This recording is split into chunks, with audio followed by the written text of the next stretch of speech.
Good morning and welcome to the Future Proof Leader podcast. I'm Jessica Raypatch. I am co owner of Twin Legacy Solutions. And today I'm very excited. We have our guest, Russ Roush. Did I get it right? You nailed it. Yes. He's from Vision Pursue, founder of Vision Pursue. So, welcome to the show. I'd love to just start off by having the audience get to know you a little bit better. So, if you could just tell us who you are, what you do, what your mission is in life, that'd be awesome. Sounds great, Jessica. Yeah, Russ Roush. I'm the founder of Vision Pursue. We're a mental training company, but I've come a long way from where I started, which is in accounting. So I majored in accounting, and I won't bore you with my career, but my last real job, I was a chief operating officer at a hedge fund in Chicago. And before that, I was at various roles in executive management in a technology company that did trading and technology in the futures world. So I pivoted out of all of that space into mental training to start Vision Pursue. And how that all happened, I wanted to help myself. I wasn't trying to start a business. I was just trying to get my mind straighter in terms of being able to focus my attention, quit ruminating so much, be more focused on handling change and difficulties and difficult people, and to be able to move through that more seamlessly, sleep better and operate better. And as I worked on my mind and it started to change, that had a profound effect on not only my performance and my effectiveness, but my ability to enjoy my life and to be better at home as well. So I started to be able to experience some balance in my life for the first time, and more happiness and joy and more effectiveness. And I thought, well, I would love to spread this as far as I can. And so I started a business not knowing I could really do it or not. It was part time, and it evolved from getting a few clients, and I got very lucky to get into the sports world. And today, my client base is about 70% sports, college and pro sports. But of course, college sports is now pro sports, is really all pro sports. Yep. And I mostly do basketball, so NCAA and NBA. And I've done some NFL work and college football work. I do some other stuff. And then 30% of my work, and mostly what I do is I train groups of people or teams of people, like coaches or players. I do one-on-one stuff as well, but not as much. And then in the corporate world, I do corporate group training on the mind and for all the things that I talked about before, and do some one-on-one stuff there as well. Wow. Yeah, I think I talk to a lot of founders, a lot of CEOs, and I think the goal is always to figure out how to do that, how to achieve balance, how to live your life and have your company excel, but also be able to enjoy your life at the same time and not turn over to 80-hour weeks. Um, it's hard. Some weeks are better than others, but I'm sure you have a lot of cool strategies, and I can't wait to pick your brain about it. So I'm going to dive into the first question. So, like you said, you've worked across hedge funds, technology startups, elite organizations, sports teams. So, what originally made you realize that mindset is often the true differentiator between average and exceptional performance? It really didn't come from me wanting to perform better, although I wanted to and certainly had room to perform better. It was really experiencing my life in a better way. I'm a small town kid from Kansas. I was the first one to go to college in my family, just barely went to college, but I ended up doing well. And then I did well in the business world. And there I was in Chicago in my early 40s. I was making a decent amount of money. I'd traveled around a lot and did a lot of things I never thought I'd do. And what I found, I was pretty profoundly unhappy that hadn't brought me happiness. And so you start looking around for ways to become happy. And long story short, what I figured out eventually, just by luck, is that the way you're experiencing the world has way more to do with the way your mind's operating. An even better way to say it is your understanding of your mind and how it's operating, and how to work with the conscious mind with the subconscious mind or the automatic mind. If you work well, if you understand what they're doing and you can work those well together, like from an engineering standpoint, if you understand the design, you can start get the output or the outcome the design wants to give you, which is a way more enjoyable experience. Which creates balance automatically. And a lot of things, what happen is you get rid of all the rumination, all the thinking, all the catastrophizing, all the planning about how you're going to get back at your enemies, or all the bad stuff that happened or the bad stuff that could happen. And you get more into what are productive, really thoughts and emotions. You know, choose those automatically start being produced. And then you could just stay way more in the pocket of what's true and what's not true, what's controllable and no, it's not controllable, and how to navigate things. So I think about AI and all the rapid change that's happening even outside of AI. Like, how do you get your mind to respond that in a way where it's not in, high alert mode all the time? Right. So what's the secret? Just- I guess it depends, right? Well, really, for me, at least my lens of the world, it doesn't depend. Again, it goes back to the Okay. design, understanding the design and working the design. Now, obviously, we've all had different experiences in life, and some people have had super traumatic experiences, and Yeah. we all have different genetics. But within the framework of that, the design is very similar for everybody. And if you don't understand what your brain's trying to do automatically and how to respond to it, we tend to get in bad situations. So just to give you an example, like I like to differentiate the automatic mind from the conscious mind. Well, what does that mean? Well, think about something like driving. Driving is obviously a very complicated thing, yet we could drive somewhere and can't remember the drive at all because we weren't consciously driving. Our brain was automatically driving. And so the automatic brain is doing a huge amount of work for us. And then the conscious mind is the stuff that we're aware of or that we realize. So, in the example of driving, probably what most of us are aware of is not the driving at all. It's the thinking about whatever we're thinking about. And so the automatic brain is creating those thoughts and emotions is so we consciously can observe those.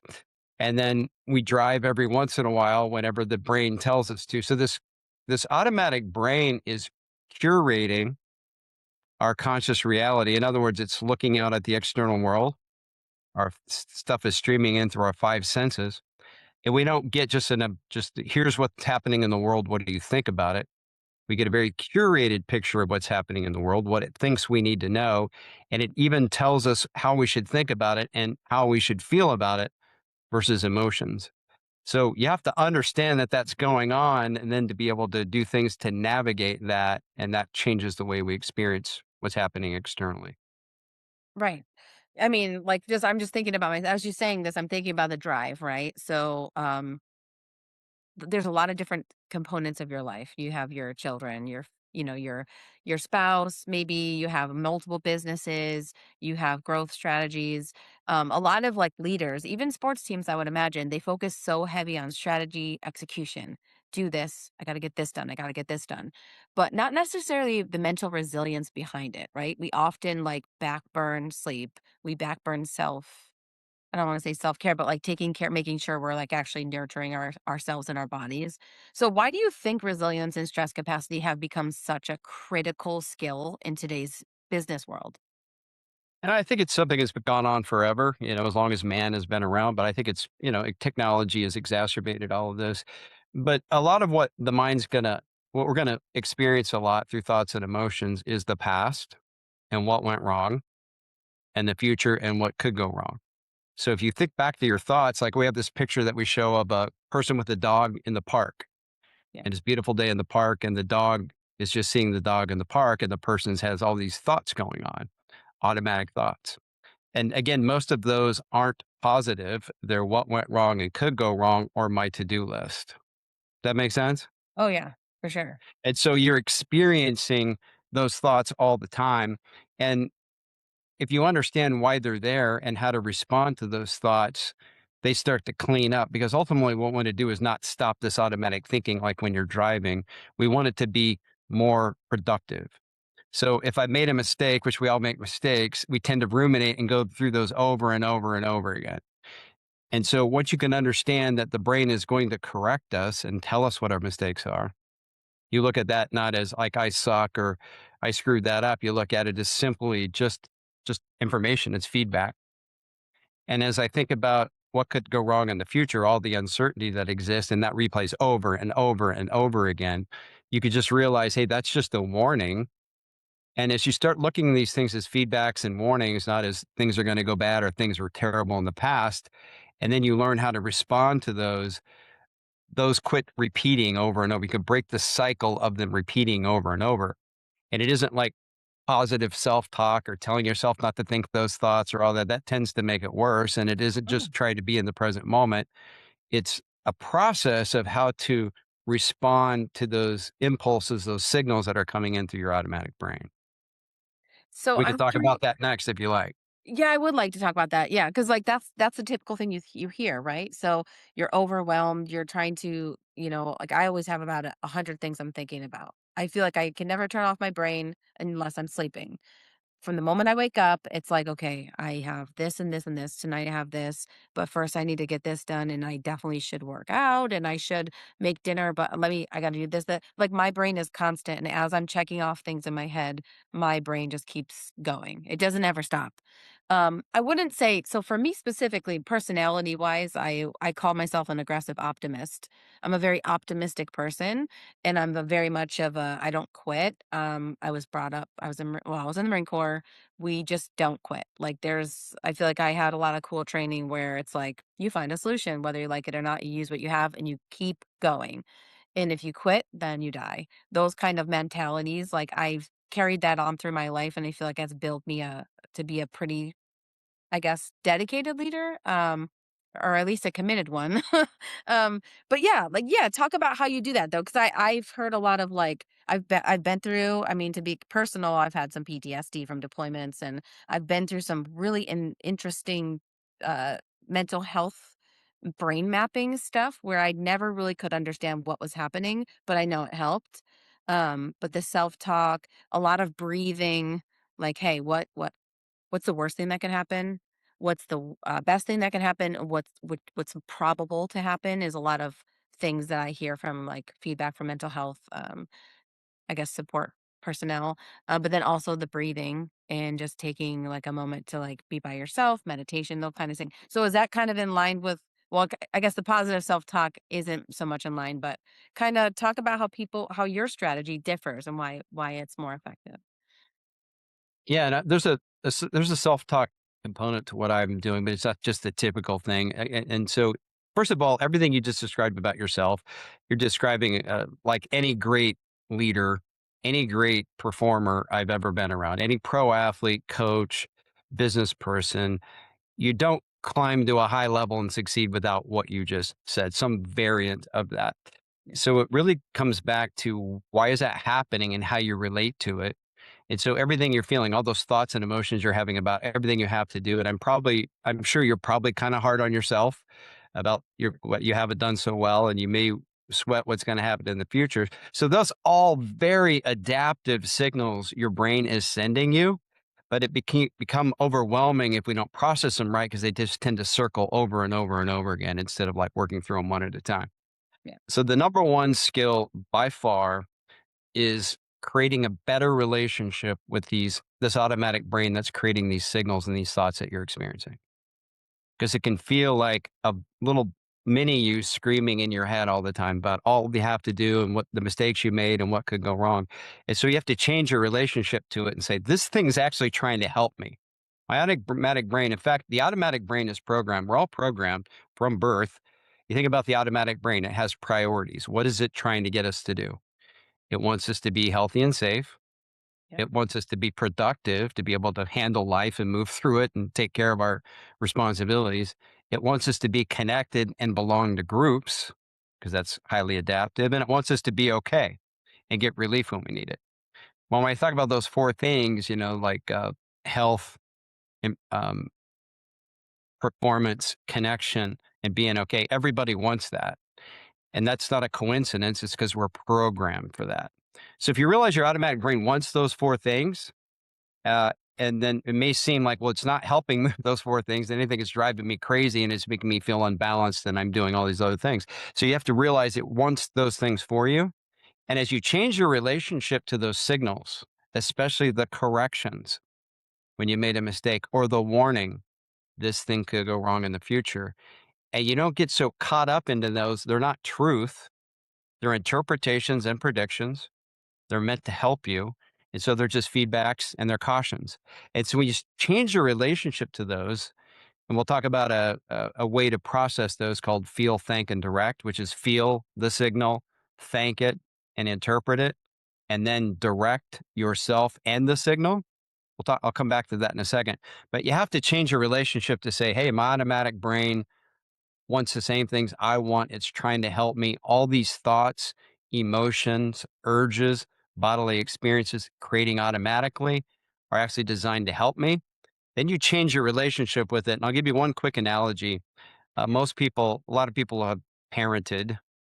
I think about a parent-child relationship.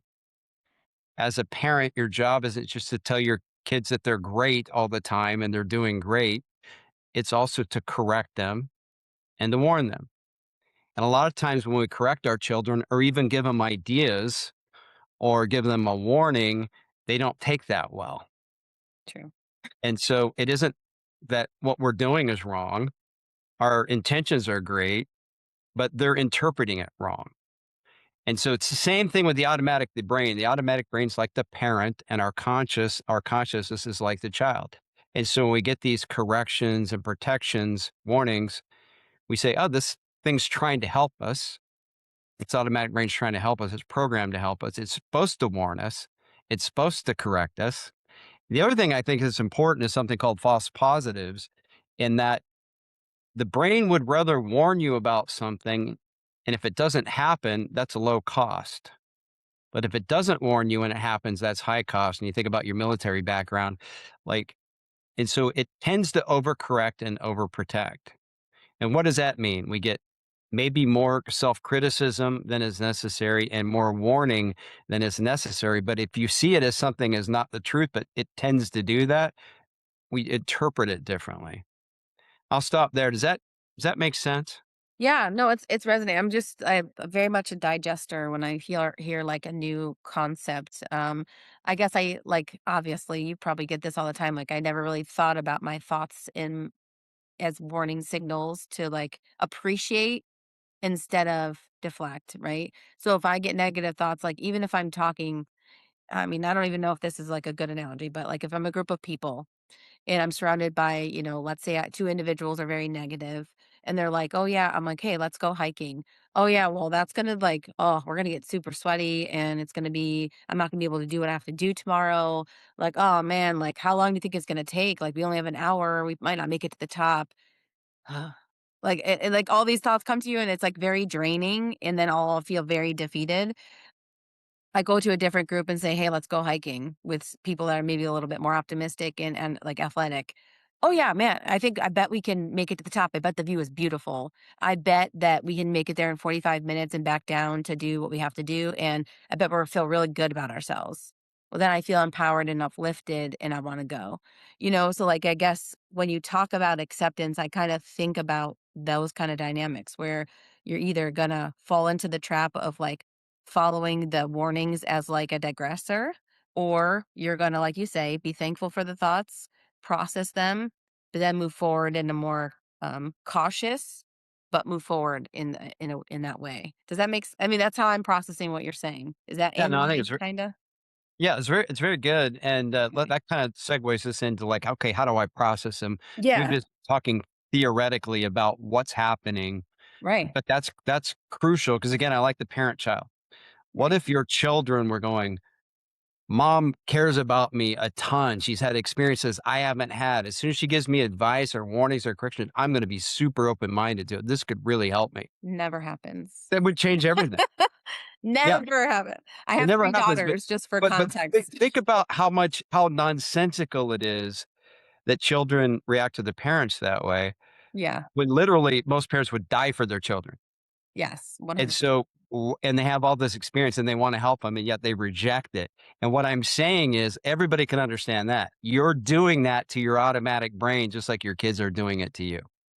Your Yes. brain's not saying, "You suck, you messed that up, this is gonna go wrong in the future." It's saying, "Hey, this is my interpretation of what happened and my prediction of what could happen. I want to just give you this information." And then you decide what to do with it. And just know I tend to overdo it a little bit because I'd rather warn you and it not happen than not warn you and it does happen. Right. And so when you start to change your relationship to your brain, everything changes. Just like if the child would change their interpretation of their parent, everything would change instantly. Oh my gosh, that would be amazing. My life would change tremendously.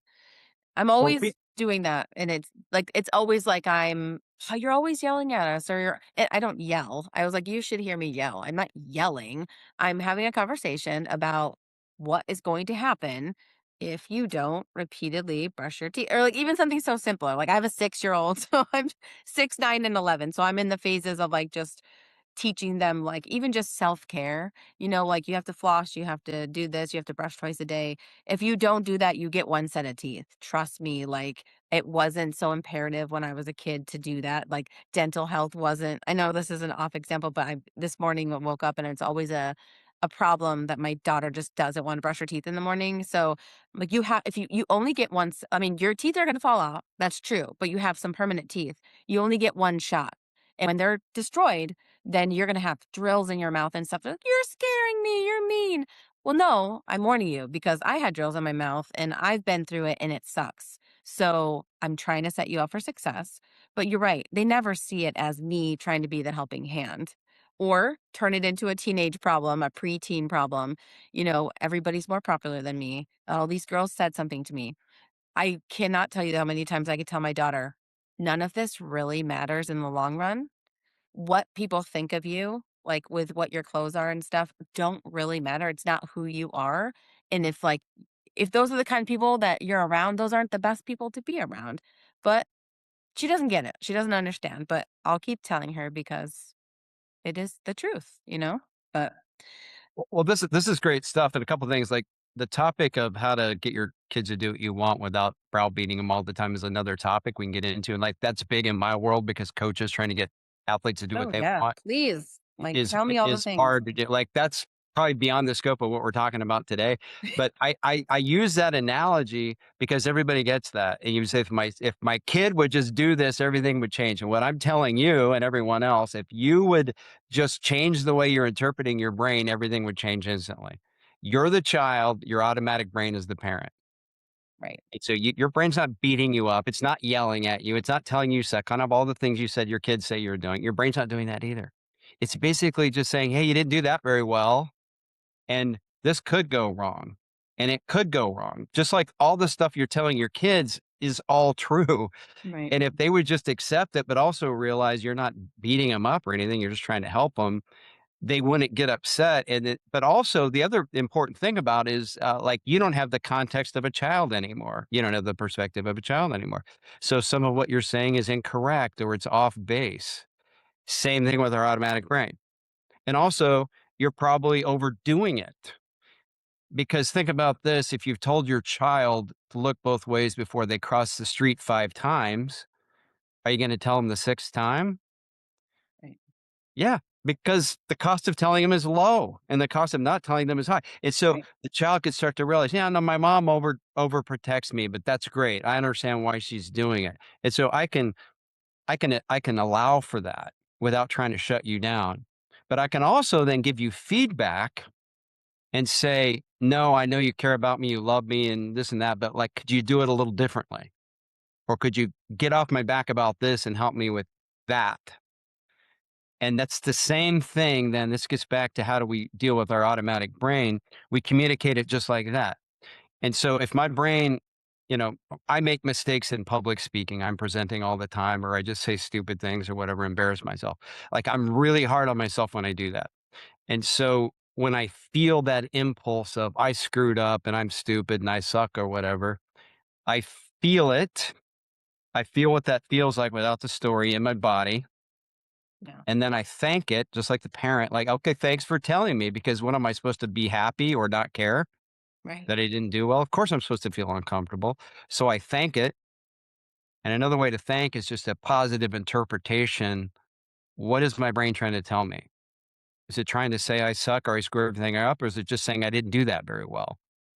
And then I direct, feel, think, direct, FTD, like the flower company. Feel it, think it, direct it. And then direct it means, okay, I made a mistake and I'm feeling some kind of way about it. What do I want to do about it, if anything? And then what do I want my brain to do? Do I want it to keep alerting me that I made the mistake? Or do I want it to like focus on ideas how I can correct the mistake? Or it might even be something like you're not always going to be at your best, so just forget it, like blow it off. It's not even a big deal. So the point is, the power we have is to feel the automatic thoughts and emotions and urges without the story, thank them, interpret them. What are they really trying to say? What's mom really saying here? Does she really say I suck or I can't do anything, or is she trying to help me? What's she really saying? And then direct, okay, how do I respond to what mom says? And I'm going to give her some feedback on how to maybe do it better in the future because we both want the same thing. We both want my teeth to be good. And so that feel, think, direct is how you relate to and communicate with this automatic brain. So that's where the self talk comes in. The self talk doesn't come in like, oh, I'm not going to make a mistake again, or I'm great, or I'm none of that. It's like, okay, automatic brain, thanks for telling me I made the mistake. Thanks for correcting me. Thanks for giving me that emotion. Now help me with ideas to how to do better next time. And your brain will start, it takes time because the automatic brain change is slow. Over time, it'll start to change and it's not going to give me this huge signal when I make a mistake in the future. It'll give me more of an appropriate signal based on my feedback. Now, when you come in and work with, like, whether it be a sports team or an executive team, is there how do you kind of, I guess, translate these skills, right? So do you put in practical application? Do you walk in, like, I know you mentioned showing someone a picture of like a person in the park with their dog or whatever. How do you go in and work with teams so that they can get to like understanding what you're meaning, right? So like do you tell them something and say, okay, quick, tell me what you're thinking. Tell me what your brain's saying. Let's digest that and then move forward. Or like how do you do that? How do you apply it? I always start the same way with every group I ever work in, and we call it the life experience test. How are you experiencing life? Oh, And we have a very simple test. A typical day. What percentage of your day is stressful, annoying, or frustrating? What mm, percentage is monotonous or boring, means to an end, doing stuff you don't want to do? And then what percentage are you escaping, doing things to like quit the thinking? It could be social media, doom scrolling, drinking, weed, watching TV, spending money. We all do things to sort of shut it off. The question is what percentage of the day? So if you think about these three things, what percentage of the day is frustrating, annoying, monotonous, or you're escaping? Out of 100% of the waking hours of a typical day, what do you think? And we've surveyed over 10,000 people. That's yeah, this question to thousands of people. yeah. And the data always comes back very similar statistically. So, what percentage of the day is either stressful, annoying, frustrating, monotonous, or people are escaping, would you guess, out of 100? I mean, how you do you consider stress good and bad stress? Like for me, I feel like I'm always kind of a little stressed because I have high expectations and I have very aggressive goals. For me, it's stressful because I want to achieve them I want to not I'm of a strategic thinker, so for me like I have like I would call it a good and bad stress. But frustrated and stressed. Like so how would you define that? So am I stressed if I'm like worried or I guess worried about like, am I going to achieve my goals today? Well, just back up a second and don't try to get so granular. So, your mind's really taking this and really trying Okay. to like Yeah. parse it, which is no doubt a huge superpower of yours. Oh, thank Just you. think about it from a general standpoint. What percentage of the day now again, not only for you, I'm talking for people. Oh, okay. What percentage of this Oh, day is either stressful, annoying, frustrating, boring, or monotonous, or they're escaping I'd say out of like 100? 75%. Yeah, you're almost dead on. Okay. I was going to say.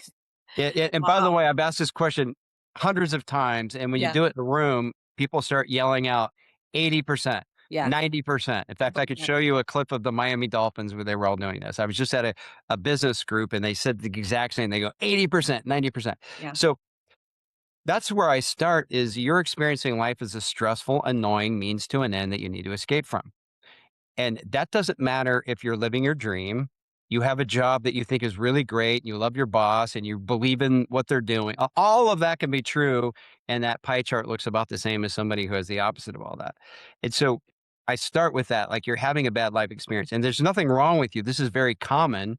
And I show them pro athletes who are literally living their dream, feeling the same way. And then why is that? Well, why that is because you're having all these thoughts and emotions and urges from your automatic brain. A lot of them are what went wrong and what could go wrong or your to-do list. That doesn't make you have a good life experience. And and then you want to get away from that by doom scrolling or doing whatever to quit thinking that way. And so it isn't like you're defective. Your brain's, when you say good stress or bad stress, I would say it's all good. The intention of it is all good. The bad is when you don't process it properly and your life is just stress. Because whether the impulse is, "Oh, I'm losing my hair and I feel stressful about that," or "That driver's annoying," or "My sister-in-law is annoying," or shit, AI could really kill or make my business great. It's all the same thing. It's all a signal meant to help you. And if you know how to process those signals properly, you go right through them. You get the signal, you act, and then you move on. They don't just wear on you. And you don't get into these negative cycles of catastrophizing because you just process them.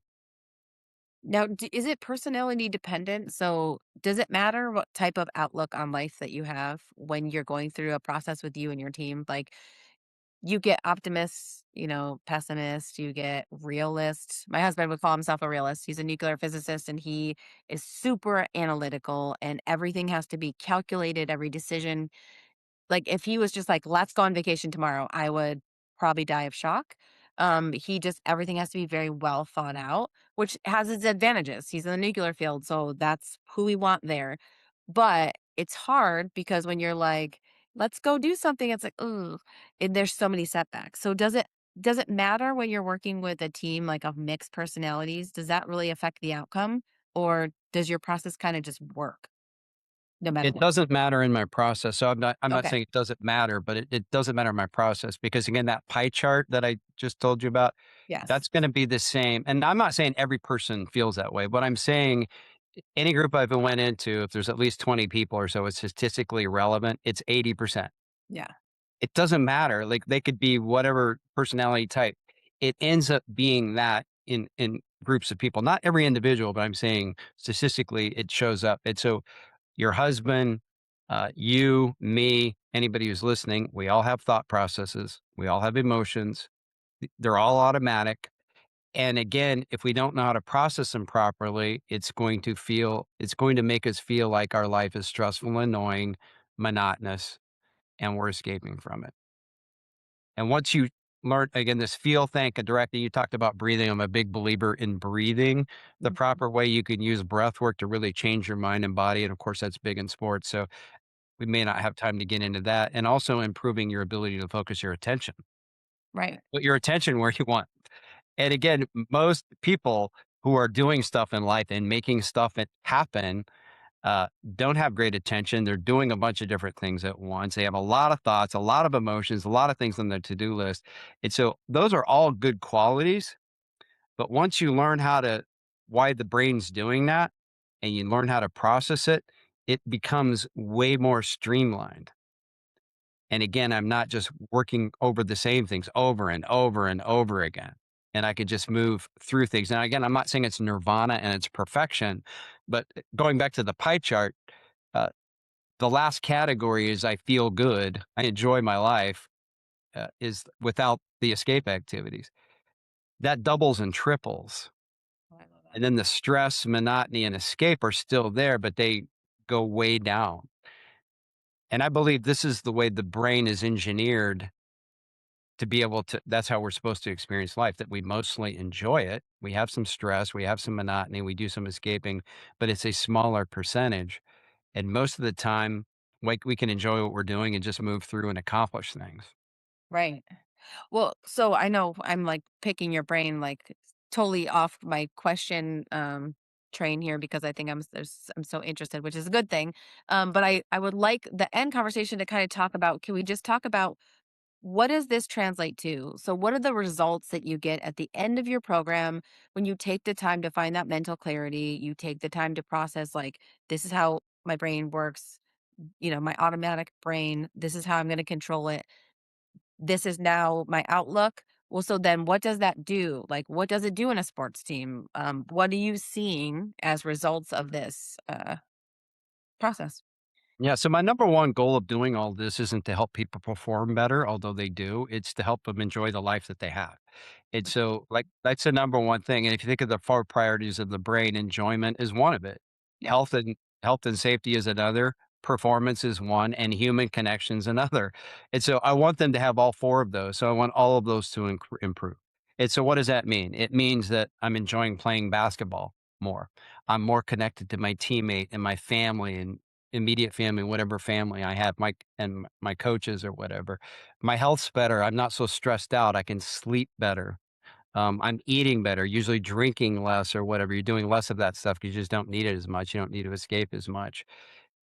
And so that's what I want. And when those things happen, yeah, they play better. They play better basketball. And a lot of times in pro sports, people are sort of shocked because they think athletes are uber confident and they're also like really great at getting feedback. Like they're getting feedback all the time. They're really good at processing. And both things are completely not true. Like athletes deal with confidence issues constantly. And the reason why they do is not because they're not confident, is because they're going against the best in the world over and over again in front of everybody. Yeah. Most of us have no idea what that's like. So when an athlete's in high school and they're just kicking everybody's ass, yeah, that's fine. They get to college and they can't do it as but they get to the pros, they really can't do it. So what happens if your whole life you kicked everybody's ass and now you're getting your ass kicked?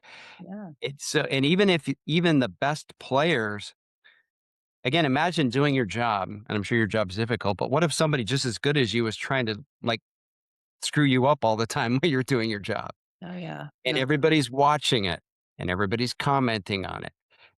So they struggle with confidence. They certainly struggle with enjoying their life. And so to answer your question, I want them to enjoy their life, to be able to process everything they're going through, to be able to stay in the pocket, to perform at or near their capability. Because one of the things I think most of us feel, even if we're performing at a high level, is man, I could do way better than I'm doing Mhm. at work and at home. Yeah. Like, why can't I get closer to what I'm capable of? And so to answer your question, you should enjoy your life more. You should automatically be healthier. You should be able to perform more near or at what you're capable of. You know, not everybody's where they want to be, but the more of what they're capable of doing. And then, yeah, again, if I'm not lost in my head ruminating and getting pissed off all the time, of course I'm going to be able to connect with other human beings. To be connected, you can't be self absorbed, trapped in my own head with all my thoughts and emotions. And for most of us, as we try to not be trapped in our head, we fight it and it makes it worse. And so, yeah, we should be able to be more connected. That's what I want for anybody who goes through my program is to achieve those four things. And then ultimately, what they started with, they want to perform better. That just happens, but that's kind of icing on the cake. Yeah, it's like a natural occurrence. Like, right, if you're happier, you're gonna do everything in life a little bit better. And more importantly, you'll do it and you'll enjoy it, right? I think we all start off wanting to do what we love and enjoy it thoroughly, but when we get lost in the expectation, um, in the demand and then the hardness on ourselves, like you said, like the expectation of ourselves are probably much harsher than of anybody else. And then finding that again is it's not as easy as it seems, you know? And I don't think a lot of people probably take the time to even think about that. It's easy to get lost in this today's age. I could have a 3-hour podcast with you, but I love it. I love your ideas. I love that you're helping people. I mean, you truly are changing lives for the better, right? So, where can people find you if they want to try out your program? Sounds really influential and naturally, um, natural results would come. I would assume. Amazing. Yeah, oh, yeah. The beauty of this isn't like I'm so smart or anything like that. Really, all I'm trying to do is show you here's how you're engineered, and here's how you operate with the way you're engineered. It's really pretty basic, and then your brain's going to produce the result it's meant to produce. But it's not going to do that if you don't understand what it's doing or how to operate it. It's really that simple. So that's all I'm doing is teaching people how to do that. And like you said, being hard on yourself, it isn't about not being hard on yourself. Your brain's automatically going to be hard on you. It's processing it again, like the parent child. So it doesn't feel like any big deal. It's just feedback. Yeah. But thanks for everything you said. It's been great being on here. And to answer your question, so the best place to find me is probably LinkedIn, Russ Roush at LinkedIn, or people can email me at russ at visionpursue.com, which is my work email. That's probably the best way to find me. I don't do a lot of social media. In fact, I do no social media, so it's kind of hard to find me there. But I am on LinkedIn. Right. I'm with you. I'm not a huge fan of social media, but I see the purpose and I love to get the message out there. So obviously now people will find you on YouTube and all your cool messaging and our LinkedIn as well. So thanks for being a guest on the show. Would love to have you back. And for our listeners, thanks for tuning in. This was a really special episode. Really haven't dived into this kind of topic before. So thanks for tuning in. And until next time, have a great day. Bye, Ross. Why, thanks, Jessica.